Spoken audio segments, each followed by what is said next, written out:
ইউক্রেনের president Volodymyr Zelensky রাশিয়ার Chechen প্রজাতন্ত্রের প্রধান রামজান কাদিরভকে অপহরণ করার জন্য যুক্তরাষ্ট্রের প্রতি আহ্বান জানিয়েছেন। গত বুধবার এক বিবৃতিতে জেলেন্সকি দাবি করেন, কাদিরভকে আটক করা হলে রুশ প্রেসিডেন্ট ভ্লাদিমির পুতিনকে কঠোর বার্তা দেওয়া হবে, ফলে চলমান ইউক্রেন সংঘাত দ্রুত নিরসনে সহায়ক হবে। জেলেন্সকি যুক্তি দেখান, রাশিয়ার ওপর পশ্চিমা দেশগুলোর চাপ আরও বাড়ানো প্রয়োজন এবং কাদিরভকে লক্ষ্য করে এ ধরনের কোনো অভিযান চালালে ক্রেমলিন আলোচনার টেবিলে বসতে বাধ্য হতে পারে।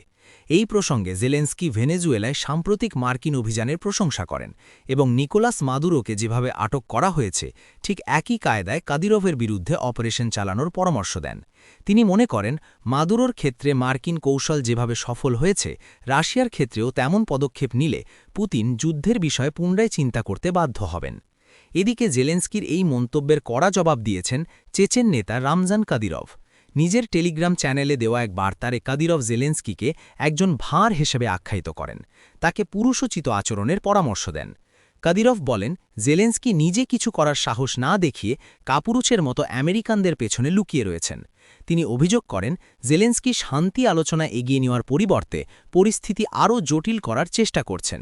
কাদিরভের মতে, জেলেন্সকি নিরাপদ দূরত্বে দাঁড়িয়ে অন্যদের দিয়ে বিপজ্জনক কাজ করাতে চাইছেন, যা অত্যন্ত লজ্জাজনক। তিনি সরাসরি চ্যালেঞ্জ ছুড়ে দিয়ে বলেন, ইউক্রেনীয় নেতার যদি সত্যিই কোনো সক্ষমতা থাকে, তবে যেন অন্যের উপর নির্ভর না করে নিজেই লড়াইয়ে নামেন। ভেনেজুয়েলায় মার্কিন সামরিক বাহিনীর হামলায় অন্তত ১০০ জন নিহত হয়েছেন বলে দাবি করেছে দেশটির স্বরাষ্ট্র মন্ত্রণালয়। গত শনিবার পরিচালিত এই অভিযানে দেশটির প্রেসিডেন্ট নিকোলাস মাদুরো এবং তার স্ত্রী সিলিয়া ফ্লোরেস আহত হয়েছেন বলে বুধবার নিশ্চিত করেছেন স্বরাষ্ট্রমন্ত্রী দিওসদাদো কাবেও। টেলিভিশন নেটওয়ার্ক টেলিসুরকে দেওয়া এক বিবৃতিতে কাবেও জানান, মার্কিন বিশেষ বাহিনী কারাকাসে এক ঝটিকা অভিযান চালিয়ে মাদুরো ও তার স্ত্রীকে অপহরণ করে যুক্তরাষ্ট্রে নিয়ে গেছে। এই অভিযানে নিহত সেনাদের স্মরণে বুধবার রাজধানী কারাকাসে রাষ্ট্রীয় অন্ত্যেষ্টিক্রিয়ার আয়োজন করে ভেনেজুয়েলার সেনাবাহিনী। এ সময় স্বরাষ্ট্রমন্ত্রী দিওসদাদো কাবেও প্রেসিডেন্ট মাদুরো তার স্ত্রীকে স্মরণ করেন এবং নিহতদের প্রতি গভীর শ্রদ্ধা নিবেদন করেন। রাষ্ট্রীয় টেলিভিশনে দেওয়া ভাষণে কাবেও ক্ষোভ প্রকাশ করে বলেন, গৌরবময় ইতিহাস ও ঐতিহ্যের দেশ ভেনেজুয়েলা কোনোভাবেই আত্মসমর্পণ করবে না।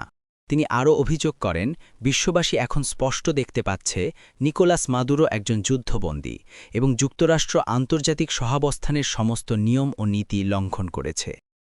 মন্তব্য যুক্তরাষ্ট্র শেষ পর্যন্ত নিউ ইয়র্কে তাদের বিরুদ্ধে ফৌজদারি অভিযোগ আনা হয়। ১ ঘণ্টা পর বিশ্বকে জানানো হয় সেই খবর।